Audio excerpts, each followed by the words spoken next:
Assalamu alaikum wa rahmatullahi wa barakatuh. Today we'll be talking to Bilal, someone who was one of the forerunners and founding members, if you like, of the organization Troid, which is a partner member of the Salafi publications, and it's based in Canada.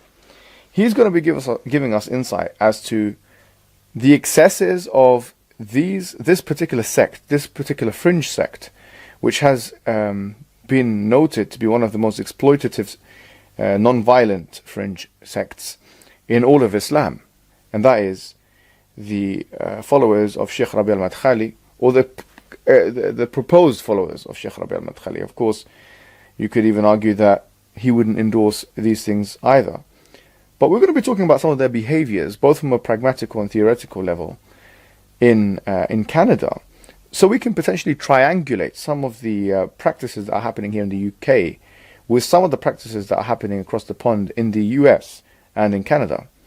We'll be trying to see if there's any continuities that exist. And if there are, the questions will be, of course, to what extent is this group trying to use religion as a guise in order to promote more exploitative practices, especially in regards to the rights of women. I'm going to be speaking to Bilal specifically about the issue of women, because this is one of the most problematic things in the Muslim community now. We find many people that claim to be Salafi, or claim to be Sunni even, on a wider level, attack Shi'is for mut'ah, for the temporary marriage that they do with certain conditions. The question is, are such people who make such comparisons even allowed to make such comparisons, or should they make such comparisons when they are themselves, maybe not on the level of doing mut'ah, but they are themselves exploitative when it comes to the rights of women? Let's speak to Bilal and find out.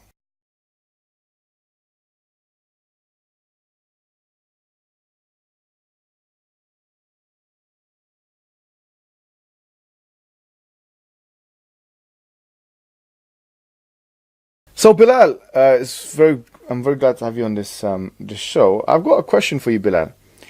The question is, how has this group, from your experience being a founding member, how have this group dealt with women? And is there any evidence of predatory behavior? So when a lot of black people became Muslim, they became Muslim with sincerity and trying to end these social ills, like Abu Muslima was doing back in the day. That's how he was doing it. He was actually involved, even though you might not agree with his tactics. He was trying to do something about the social ills in the communities. He was tackling and dealing with these social ills. After he got refuted, these du'at, they took advantage of their own communities and took advantage of the women in their own communities to the point that the stories became ma'ruf. And up until this day, even just a couple of days ago, I'm hearing a story after story after story from the States, from my circle, the people that I know from the States and whatnot. And so approximately 10 years ago or so, like roughly, give or take, like I want to say it's 10 years, it could be less or more, but it could be, I think it's around 10 years ago, a website came out from sisters who wanted to expose this, and the website was called protectmuslimwomen.com, and I'll put the link in my description. So this website exposed some of the antics of the du'at, particularly Abu Hassan Malik.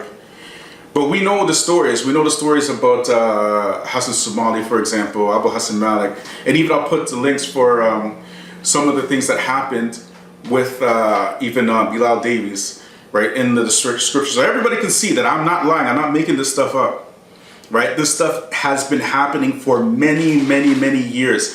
Those of us who have been Salafi for a long time know about this stuff.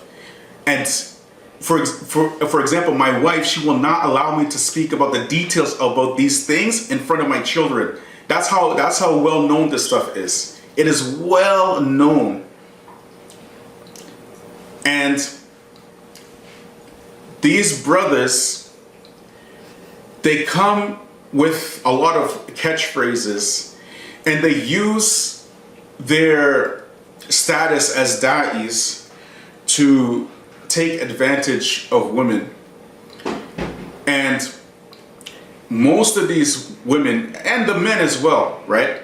They don't have any type of Islamic foundation in terms of manners, in terms of akhlaq, in terms of studying, in terms of aqidah. And this is a general thing with new Muslims. There's no support for new Muslims in these things. I want you to think about this, for example. You, brother Mohammed Hijab, you're Egyptian. You have like a family network, and so any type of Islamic upbringing you need, it's there for you already. For us, the converts, none of that is there. And for us, the converts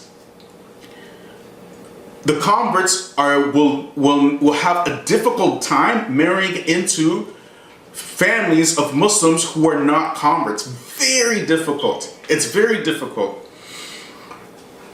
Because the non-converts, they have tribalism with them, and they have a type of it's a type of racism they have with them that will not allow them, especially, to marry black people.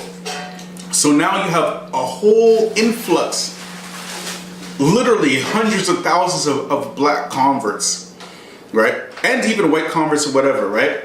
White converts, it's a little bit easier because a lot of people will marry to white converts.